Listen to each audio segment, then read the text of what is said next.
Selamat pagi Bapak Ibu Saudara-saudari, jemaat terkasih, kembali bersama dalam renungan pagi di hari ini Jumat 19 Juni 2026. Siapkan hati, kita akan mendengarkan kebenaran firman-Nya. Mari kita berdoa. Kami kembali bersyukur kepadamu ya Tuhan, pemilik kehidupan kami, yang telah memberkati malam yang gelap, menganugerahkan hari baru pada hari ini.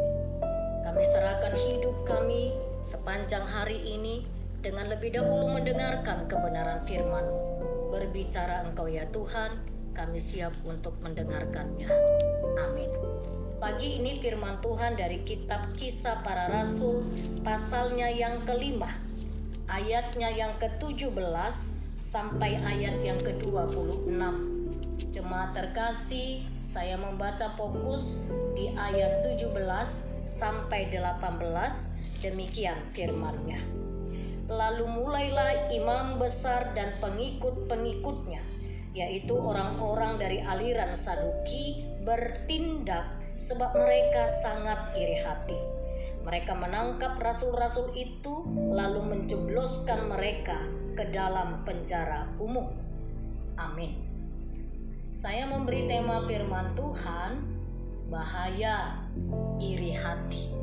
Bahaya iri hati. Jemaat terkasih, saya sangat berharap teks ini kita baca secara utuh, karena mengisahkan tentang para rasul yang ditangkap oleh imam besar dan orang-orang Saduki karena memberitakan Injil. Namun pada malam harinya, malaikat Tuhan membebaskan mereka dari penjara dan memerintahkan mereka untuk kembali mengajar di Bait Allah. Kondisi itu membuat mahkamah agama mendapati penjara kosong tetapi terkunci rapat. Mereka bingung sampai akhirnya mereka menemukan para rasul sedang mengajar lagi dengan beraninya di Bait Allah. Kita melihat pada bagian ini bagaimana bahayanya iri hati. Pernahkah Bapak dan Ibu kita iri hati? Pernahkah kita merasa takut, ragu untuk menyatakan kebenaran iman di tempat kerja kita, di sekolah, di tengah keluarga? Memang di zaman sekarang ini tantangan orang Kristen mungkin bukan lagi penjara secara fisik seperti konteks ini, tetapi penjara sosial. Yang saya maksud penjara sosial itu seperti kita dikucilkan, diejek, atau kehilangan kesempatan karir, atau kehilangan promosi karena mempertahankan integritas iman kita. Pernahkah kita mengalami hal yang demikian? Kisah para rasul pada nas ini mengajarkan kita bahwa ketika Allah memberikan sebuah panggilan, Dia juga memberikan kuasa dan penyertaan untuk melewatinya. Jadi kita jangan lupa. Oleh sebab itu ada 3 poin penting. Saya mau katakan yang pertama, bahaya dari iri hati versus bagaimana kuasa Allah yang menolong kita. Jangan terkejut jika dunia menolak atau membenci kita. Karena saat kita hidup benar, bersaksi tentang Kristus, iri hati dan penolakan adalah sebuah reaksi alami oleh dunia. Iri hati adalah sebuah reaksi alami oleh dunia terhadap terang Injil itu. Namun ingatlah bahwa di atas kemampuan manusia untuk menekan kita selalu berada di bawah kendali kuasa Allah. Yang kedua, teks ini mengajarkan kita sesungguhnya kita dibebaskan untuk diutus kembali. Tuhan tidak tinggal diam. Melalui cara yang supranatural, malaikat Tuhan membuka pintu penjara. Tetapi perhatikanlah perintah malaikat di ayat 20. Berpergilah, berdirilah di Bait Allah, beritakanlah seluruh firman yang hidup ini. Itu kata malaikat Tuhan. Tuhan membebaskan para rasul bukan untuk menyuruh mereka bersembunyi, melarikan diri ke tempat yang aman, melainkan untuk kembali di garis depan, dan luar biasanya para rasul mentaatinya. Bagaimana dengan kita di zaman sekarang ini? Masihkah kita bertanggung jawab menerima pengutusan Tuhan pada diri kita? Yang ketiga, ada kedaulatan Allah. Kedaulatan Allah, jemaat Tuhan. Saya mau katakan kedaulatan Allah seringkali membingungkan dunia. Ini membuktikan salah satu kebenaran Allah yang tidak dapat dipenjara. Ada sebuah kebenaran Allah yang tidak dapat dipenjara. Ketika kepala pengawal menjemput para rasul kembali ke Bait Allah, mereka melakukannya tanpa kekerasan karena takut dilempari orang banyak. Baca nanti di ayat 26. Jadi ada sebuah kekuatan yang berbanding terbalik. Para penguasa yang tadinya sombong sekarang justru dilingkupi ketakutan. Bapak Ibu Saudara yang diberkati, jangan takut pada tekanan dunia. Lewat teks ini kita belajar, jangan takut pada tekanan dunia. Manusia bisa mengunci pintu, tetapi Allah memegang kunci kedaulatan atas hidup saya dan kita bersama. Yang kedua, milikilah ketaatan, bahkan ketaatan yang radikal sekalipun, seperti para rasul.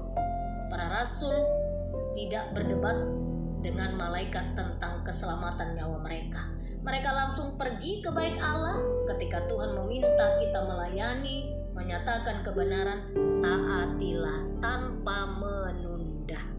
Yang ketiga, fokuslah pada firman yang hidup itu. Tugas kita hanyalah menyampaikan kebenaran Kristus melalui perkataan, perbuatan kita sehari-hari. Sisanya adalah bagian Allah yang bekerja. Amin. Kita berdoa. Ya Tuhan, berikan kami keberanian seperti para rasul. Jujur, seringkali kami ciut menghadapi tekanan sosial, tantangan zaman. Tuhan, berilah kami kekuatan mengingat dan mengimani kuasa-Mu jauh lebih besar dari penjara atau masalah apapun yang mencoba membungkam iman kami. Sepanjang hari ini kami mau mengerjakan kebenaran firman-Mu ini. Biarlah segala aktivitas satu hari ini kami mau melakukannya sesuai dengan kebenaran firman. Segala aktivitas satu hari ini kami taruh di tangan Tuhan.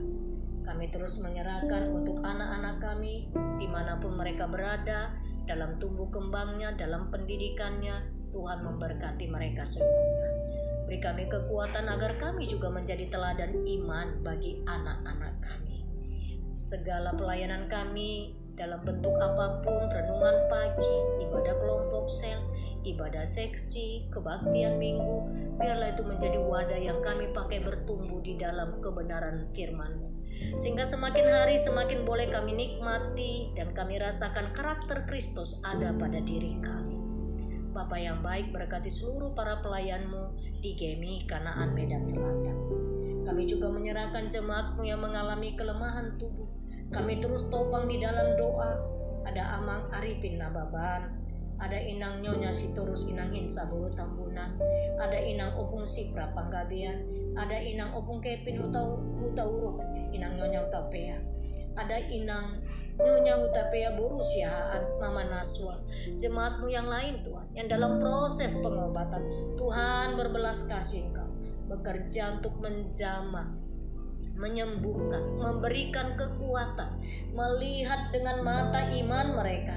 Sesakit apapun yang mereka jalani, Tuhan tidak pernah terlambat memberikan pertolongan. Kami menaikkan syukur pagi ini jemaat Tuhan yang berulang tahun. Kami bawa padamu Rona Uli Guntung. Hari ini genap berusia 29 tahun. Bertambah usianya, bertambahlah kesehatan, damai sejahtera, bertambahlah hati yang takut akan Engkau. Setiap yang dirancangnya, Tuhanlah yang memberkati dan membuat berhasil. Kami berdoa untuk situasi bangsa dan negara kami. Negara kami Indonesia, kota Medan tempat tinggal kami. Berkatilah seluruh pemimpin bangsa kami. Tuhan, berilah hati yang takut akan Engkau supaya setiap kebijakan yang mereka lakukan berdasarkan kepentingan kebutuhan rakyat. Biarlah negara kami ini Tuhan menjadi negara yang adil, negara yang makmur. Tuhan berkati seluruh rakyat Indonesia.